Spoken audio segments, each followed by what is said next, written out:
Decker soñaba. En su sueño había nebulosas de brillantes, una ladera de hierba, una mujer cuyos ojos y sonrisa eran lo más maravilloso del mundo. Pero el sueño se enturbió. Espirales de tinta se mezclaban con el agua clara, conocidos matices oscuros desparraban sus destellos opacos en paisaje. Sin transición, Decker se quedó de repente solo, mirando atónito el espectáculo que ofrecía su brazo desnudo. No sentía dolor. Sin embargo, un agujero redondo y negro se le había abierto en la carne, y de él salían delgadísimos pelos, como antenas de insectos tanteando el aire. Se dispuso a ponerse una venda, pero los bichos se sumergieron, agitándose, y de repente más agujeros pequeños se fueron abriendo. Contrajo las mandíbulas y notó cómo sus dientes se quebraban, como si mascase barras de tiza o estuviese arañando con el rastrillo la cazuela de barro que apareció un día en el jardín. Al igual que desde una doble visión soñolienta, le parecía estar observando el próximo paso desde el interior y el exterior de sus ojos al mismo tiempo. Sus ojos, incluso los globos oculares. ¡No! De repente, el lejano rincón de la conciencia que sabía que todo era un sueño tomó el control y su infierno particular se colapsó, apareciendo en una negra y sofocante habitación, con las piernas y los brazos agarrotados, con un sabor en la boca parecido al que habría dejado un animal que hubiese anidado allí durante la noche, un animal de costumbres sucias y desagradables. Se frotó los legañosos ojos y rodó penosamente hasta el otro extremo de la cama, donde tenía el despertador. De nuevo, las 3:47 a.m. El corazón le latía desaforadamente, señales de terror recorrían sus venas, los riñones le urgían a realizar una excursión escalera abajo, pero Brian Decker ya había pasado por eso antes. A este tipo de sueños seguía siempre una secuencia de terror en la cual la más terrible oscuridad le aguardaba en la escalera. Los escalones cubiertos con la blanda alfombra eran tan invitadores como los desmoronados y legamosos peldaños que descienden hasta la cripta de un mausoleo. Encender la luz no era una solución. Eso simplemente alejaba la oscuridad más allá de las puertas, al corredor y a la escalera, y en ese corredor podía estar esperando, acechante, algo dispuesto a tirársele encima. Mejor se quedaba en la cama. Las 3:47 a.m. Seguía temblando. Se quedó mirando los dígitos de color rojo, esperando que saltasen el 7. Era la cuarta o la quinta vez. El 3:47 no tenía nada de milagroso, solo que cuando uno conectaba aquel reloj digital, algún mecanismo interno seleccionaba dicha hora de inmediato, y si se quería ajustar correctamente el tiempo, había que manipular los mandos que estaban en la parte trasera, y si se producía un corte del flujo eléctrico, al volver la luz el reloj se fijaba de nuevo en las 3:47. Fuera como fuese, siempre en la misma hora. Decker habría comprado nuevo el despertador porque el ruido del viejo lo mantenía despierto hasta que lo introducía dentro del cajón o lo ponía debajo de la almohada, en cuyo caso la alarma sonaba demasiado débil como para despertarlo a la mañana siguiente. El otro tenía un zumbido penetrante que despertaba a Decker de inmediato. Por lo demás, era bastante silencioso. El único problema era su luminosidad roja, discreta durante el día, pero escandalosa por la noche. Se la podía ver incluso a través de los párpados cerrados. Solucionó el problema durmiendo de espaldas al reloj. Un triunfo genuino, una victoria del hombre sobre la máquina. Ahora solo le quedaba esperar la costumbre de despertarse tan temprano con un extraño jadeo asmático, cuya única excepcionalidad consistía en que lo despertaba por completo antes de que hubiese podido aspirar el aire suficiente como para emitir un grito. 5 noches ya. 5, una detrás de otra. 5 veces las cosas que más odiaba en el mundo. Antenas de insectos tocándole la piel, dientes quebrándose y cayendo. Odiaba a los dentistas. y lo peor que podía sucederle a nadie, ceguera y malformación. Sus ojos podrían quedar. No, nada de pensarlo en aquella tétrica oscuridad. Concéntrate en cosas reales, se dijo, eventos tranquilizadores, hechos concretos, como en las novelas de detectives. Muy bien, inspector, pensó, le contaré todo lo que sé. Sueño el mismo sueño cada noche, desde hace 5 días seguidos. El sueño es tal como ya se lo he descrito. Cada noche me despierto aterrado a las 3:47 a.m. Sí, demasiado asustado para salir de la cama. Ridículo, ¿eh? Por supuesto que lo he intentado con somníferos. No estoy loco, ¿sabe? Cada noche, durante los últimos 5 días, he sido machacado por ese temor. Un temor millones de veces más fuerte que cualquier pastilla. 5 noches, una detrás de otra. Cada noche, desde que compré el despertador. ¿Por qué? Ah, sí, es un detalle importante. Estoy seguro. Luego se quedó dormido. Los somníferos lo rescataron de la vigilia y lo sumieron en una suave y cálida oscuridad en la que no había ni sueños ni pensamientos, únicamente una imagen fugaz de una mujer pálida y morena, cuyos rasgos no se parecían a los de las indias o las pakistaníes que Decker solía encontrar en la ciudad o en el trabajo. Por la mañana, el reloj zumbó muy eficientemente. Decker se deslizó escalera abajo, tentando las paredes. Un dolor de cabeza, que intuía era del tipo provocado por una hemorragia cerebral, le hacía gruñir de rabia. Se tomó una, dos, tres tabletas de paracetamol con el café del desayuno y dejó que la tercera se le deshiciese en la lengua, dejándole un sabor recio, como si estuviese tragando chapas de metal. La treta psicológica de intentar relajarse, cepillándose los dientes, lavándose y afeitándose, no le aportó ninguna mejoría. Pensó en el trabajo, en las facturas que debía revisar y las declaraciones de impuestos sobre el valor añadido que estaba preparando, y el estómago se le sacudió convulsivamente. Optó por usar el teléfono. Hola, el despacho de Jenkins y Gray. Sí, bien. Soy Brian Decker. ¿Podría decirle al señor Gray que hoy no iré, que estoy enfermo? Gracias. Adiós. El médico estuvo de acuerdo. Necesita un descanso. Ha estado trabajando en exceso. Tengo sueños terribles, empezó a contarle Decker. Ha estado trabajando demasiado. Su ficha dice que no ha estado de baja en los últimos 3 años. Ridículo. Todos necesitamos un descanso de vez en cuando. Me desvelo cada noche, a la misma hora. Le recetaré un tónico. Tenga, y aquí la autorización para una semana libre. Venga a verme dentro de 7 días, si no se encuentra mejor. El siguiente. Sí, pero ¿qué me dice de esas pesadillas? Tómeselo con calma. El siguiente. A Decker no le daba mucha confianza el jarabe embotellado que le había suministrado el farmacéutico a cambio de la receta, y decidió tomar algunas precauciones complementarias. De vuelta a casa, pasó por el supermercado para hacerse con una botella de whisky, ni muy caro ni muy barato. El resto del día se lo pasó holgazaneando por la casa y leyendo novelas policíacas o periódicos. Nueva huelga en marcha, crisis en Oriente Medio, escándalo en una fábrica malaya. Eso proclamaban los titulares, mientras en el piso de arriba el despertador iba pasando sus lentos y luminosos dígitos de neón rojo. Alrededor de las 8 de la tarde, Decker calentó en el horno un pastel de verduras algo dudoso y se lo comió con alubias cocidas. A las 9 ya había limpiado los platos, abrió la botella de whisky y se sirvió una buena medida en un vaso alto. No tenía especial predilección por el whisky, pero pensó que mejor si probaba a apurarlo con buen estilo. ¡Salud!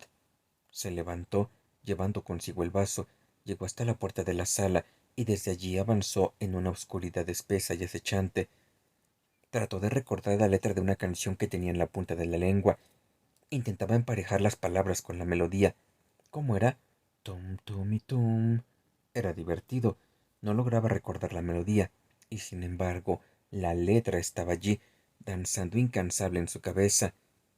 Por entonces, El nivel de la botella de whisky había sufrido una seria mengua, y Decker, en un alarde de inmensa devoción, se fue en busca del tónico que le recetase el doctor aquella misma mañana.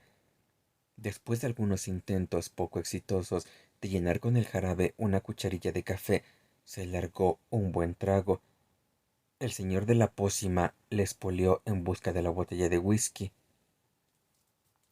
A eso de las 11 tuvo de repente la desagradable sensación de estar totalmente sobrio y de que vientos helados le silbaban en la cabeza, mientras que sus brazos y piernas no querían moverse apropiadamente. Las imágenes afloraban a su cerebro con nítida claridad.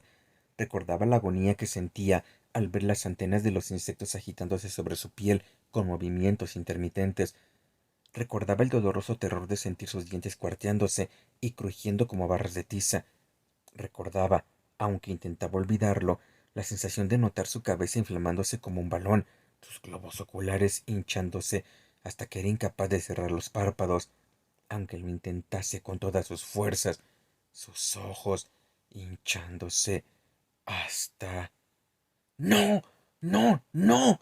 Gimió, tratando de incorporarse y cayendo. Estallar en pequeñas y húmedas explosiones gelatinosas, al igual que una ebullición descontrolada. Aquello goteaba por sus mejillas como lentas y enormes lágrimas, mientras restos desgarrados de los globos oculares pendían de las cuencas. Se las arregló para intentar servirse más whisky, y acabó vertiendo más sobre su regazo que en el vaso. Inclinó el vaso sobre sus ateridos labios y derramó el resto. Toda la habitación zumbaba y le daba vueltas. El vaso se le escurrió de entre los dedos. A las 12 estaba inconsciente. A las 3:47 seguía inconsciente. A las 10:45 de la mañana despertó. Luego, tras haber vaciado su estómago un par de veces y dominado su dolor de cabeza con algunas pastillas, Decker volvió a reflexionar sobre su problema con el sueño. No se trataba de una prueba, ni siquiera de un experimento realizado bajo control, se dijo en voz alta, pero quizás estando ebrio pueda mantenerme alejado de las pesadillas. Ahora bien, si ese maldito despertador tiene algo que ver con todo ello, puede que no haya tenido los sueños simplemente porque ayer no llegué a subir al piso de arriba para dormir. Lo mejor sería que me desprendiera del despertador. Pero eso sería estúpido. Pura superstición. No es la calavera de un ahorcado ni un talismán diabólico de Transilvania. Es únicamente un maldito despertador que solo tiene un par de meses, un par de semanas aquí. Volvió a pasar otra tranquila pero dolorosa velada. Una fotografía en el Times, otra vez información sobre una fábrica de componentes electrónicos en Malasia, captó su atención. La mujer que empaquetaba los aparatos de radio por muy poco dinero, la mujer de la fotografía, le resultó familiar por unos instantes, y después, al mirarla de nuevo más cuidadosamente, no encontró ninguna referencia que le resultase familiar. Esa fue la única sensación en todo el día que alteró su monotonía. Al anochecer todavía no se sentía completamente bien, pero una noche sin pesadillas le había dado bastante confianza. Le sacó la lengua al despertador cuando se introdujo en la cama, estiró las sábanas y dejó que la oscuridad lo rodease amistosamente. Pronto se sumergió en el sueño. Sin embargo, después de bastantes aventuras en extraños y ardientes países, volvió a ser atrapado por el diabólico sueño. Vagaba delirante en la oscuridad, dentro del difuminado espacio en el que cosas con patas brotaban de su piel, donde los dientes marcaban arena y desaparecían, donde los ojos se hinchaban cual balones horrendos. Decker se despertó jadeante con las últimas imágenes de terror martillándole en las sienes, para ver ante sí los dígitos 3:47 llameando en la noche. Pulsó el interruptor de la luz tratando de alejar de sí la oscuridad y quedó tumbado sobre la cama, temblando y sudando. Su mente era un mapa vacío lleno de temor, dentro del cual, sin que el que supiese de dónde venía, le bailaba en la memoria la idea de que los sueños, incluso los más complejos, se supone que solo se desarrollan durante unos escasos segundos de tiempo real. En tan poco espacio de tiempo se podían cebar muchas locuras angustiantes, pensó, mientras permanecía allí tumbado con un pánico infantil hacia la oscuridad y trataba de contener su impulso de taparse la cabeza con las sábanas y las mantas. Al igual que las imágenes de un caleidoscopio, girando lentamente, pasó del terror al agotamiento, y del agotamiento a la soñolencia, alejado de su cuerpo, de la cama y de las 3:47. Decker se sumergió en las nebulosas márgenes de la duermevela. Allí, por un instante, una pálida mujer morena lo miraba fijamente, con una sonrisa incómoda. No es nada personal, pero había añadido algo más, sin palabras. Sus manos estaban ocupadas con un reloj digital desmantelado. Tenía la impresión de que le habían puesto un enchufe en la cabeza. A través de la conexión le llegaba una ducha de chispas brillantes que lo conmocionó hasta la rigidez. La noche se tomó informe, vacía de miedos y de pesadillas, cuando conectó el familiar rostro de sus sueños, tan familiar que estaba seguro de haberlo contemplado cada una de las noches en que soñó con la foto del Times. Escándalo en una fábrica malaya. Se sentó y alcanzó el despertador que ahora señalaba las 3:50. El aparato zumbó en su mano cuando lo alzó, como una cosa viva y cálida que temblara de miedo y cuyo corazón latiera tan fuertemente que dejase oír un leve zumbido.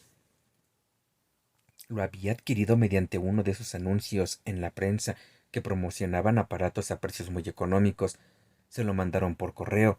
No llevaba impresa ninguna marca, pero recordaba que en el reverso, al darse la vuelta, había visto, grabada en el frágil plástico, la inscripción Malasia. Estuvo a punto de echarse a reír.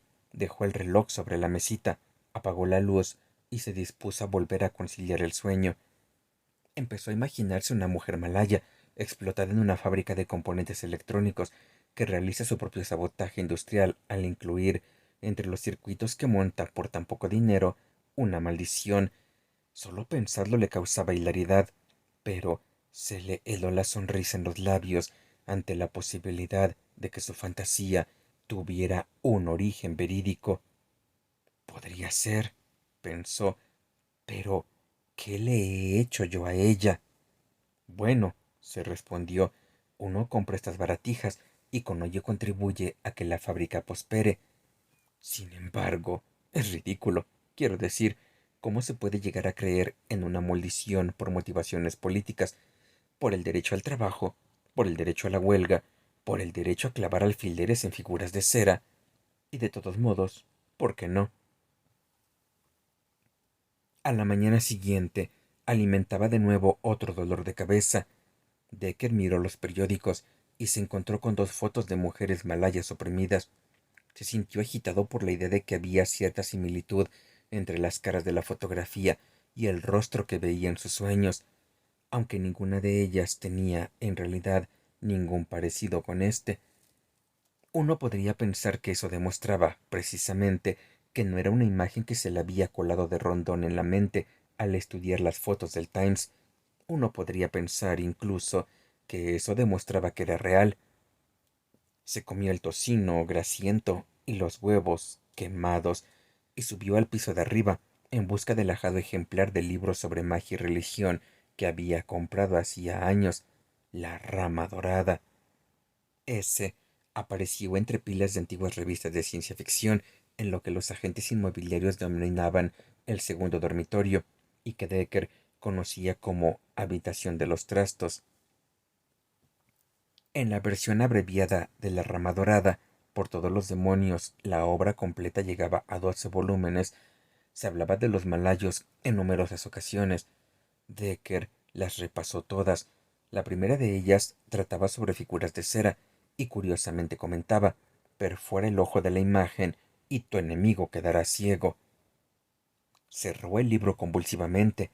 No quería ni oír hablar de ojos. Bien, si desmantelaba el reloj, ¿acaso iba a encontrar en su interior la imagen de un cadáver moldeado en cera, acechándole entre los circuitos impresos? Desafortunadamente, el objeto Era una unidad precintada. Abrirlo significaba destruirlo, lo cual no sería una mala idea. Realmente era algo a tener presente. Volvió a abrir el libro y en la página 105 encontró: los malayos tienen la creencia de que un destello luminoso en el ocaso puede provocar fiebres a una persona débil. Entonces, ¿qué pensarían de los dígitos de neón destellando fulgares rojizos durante toda la noche? Más adelante se leía: seguramente en ningún otro lugar del mundo el arte de arrebatar por la fuerza el alma a una persona es cultivado con mayor dedicación o llevado al más alto refinamiento que en la península malaya. Ningún comentario específico, nada acerca de antenas o dientes, nada que indicase cómo una maldición podía reptar entre los circuitos impresos. ¿Qué más se podía esperar de un libro editado en 1922? No había nada sobre la significación esotérica de las 3:47 a.m. Todo mental, querido Brian. No eres más que una persona débil a la que han provocado unas fiebres. Los psicólogos farfullarían algo así como neurosis compulsiva. Te despiertas con una pesadilla a las 3:47 a.m. y de algún modo eso hace que tu propio despertador interior se conecte a esa hora, día tras día, pero solo si duermes cerca de ese despertador, puesto que el fondo psicológico de la cuestión está encadenado a esos dígitos de neón rojo, esos números que se pueden ver resplandeciendo en la oscuridad, incluso con los ojos cerrados. Durante el día, Decker se tragó muy concienzudamente sus dosis del tónico prescrito, y por la tarde se le ocurrió otra idea, algo que podía romper el maleficio y acabar de una vez por todas con el asunto. Antes de acostarse, puso astutamente la alarma a las 3:30 de la madrugada. Un zumbido gimiente le apartó de sus vagos e inocuos devaneos oníricos, despertándolo con la misma gentileza que si le hubiesen lanzado un cubo de agua helada sobre el estómago. Las 3:30 le observaban concienzudamente. En la sorprendente oscuridad que le rodeaba no había ni el más mínimo indicio de amenaza u opresión. Decker encendió la luz de la mesita y luego se incorporó para encender la de la habitación. «He roto el maleficio», se dijo con alivio. «Podré observar las 3:47 reluciendo en el despertador sin ninguna pesadilla a la vista. Y eso concierne igualmente a las larvas que anidan en mi subconsciente». Aunque bien iluminada y cálida, la habitación tenía algo extraño, como si las paredes fuesen meros tabiques en un vestíbulo enorme de cemento húmedo, y los ecos resonaran de un lado a otro hasta apagarse. «Son las primeras horas de la madrugada las que provocan esa sensación», pensó Decker. «El espíritu humano está en su punto más bajo, justo antes del amanecer. ¿No dijo eso alguien?». Las 3:42. El único sonido en la habitación era el discreto zumbido del despertador. Se sentó en la cama, dominado por sus temores, deseando que el reloj dejara de avanzar. Las 3:44.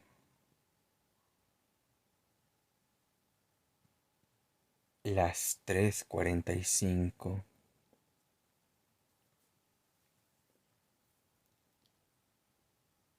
Las 3:46. La última cifra parecía estática, sin moverse durante horas. El tiempo subjetivo se estiraba más y más, como plastilina, al igual que esas pesadillas eternas contenidas en unos pocos segundos de sueño. Entre la medianoche y el alba, cuando el pasado es pura decepción, ¿dónde habré leído esa frase? Estaba con ese pensamiento en la cabeza cuando notó un cosquilleo sobre los brazos, como si las antenas de unos insectos le estuviesen tanteando la piel. «¡Dios mío!», pensó. «Esto es histeria. No, no, no quiero mirarme debajo de las mangas. No quiero. Es como esas beatas a las que les brotan llagas, como estigmas en los lugares apropiados. Sospecho que veré eso, y los dientes y el resto. Es solo mi imaginación». No obstante, tenía la seguridad de que había algo bajo las mangas de su pijama. Se negó a mirar, apretó las mandíbulas y, con un crujido blando, se le deshicieron los dientes hasta convertirse en polvo. Esta vez, la sensación no fue indolora, como en sus pesadillas. Gritó salvajemente y fragmentos diminutos le volaron entre los labios. Quiso cerrar los ojos, pero estos se habían hinchado ya de tal manera que no pudo bajar los párpados. Se le estaban dilatando dolorosamente. ¿Histeria? ¿Alucinación? Tiene que ser eso. Por favor. Una parte de su mente sollozaba una y otra vez, y en alguna otra parte de su exacerbada conciencia, junto con sus llantos, el pálido rostro de una mujer morena le sonreía amargamente. La hinchazón de sus ojos era increíble. Se le nubló y distorsionó la visión. Se postró sobre el lecho cuando criaturas de largas patas aparecieron sobre el dorso de sus manos y más dientes se le partieron cual trozos de tiza. Se dejó ir, ansiando desesperadamente refugiarse en el sueño que tenía antes de las 3:47 a.m.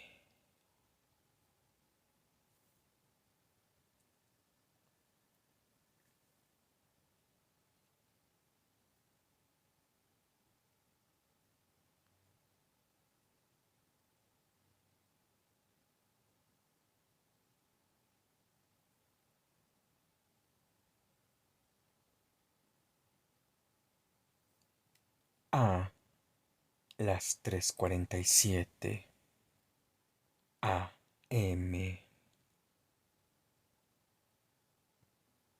David Langford.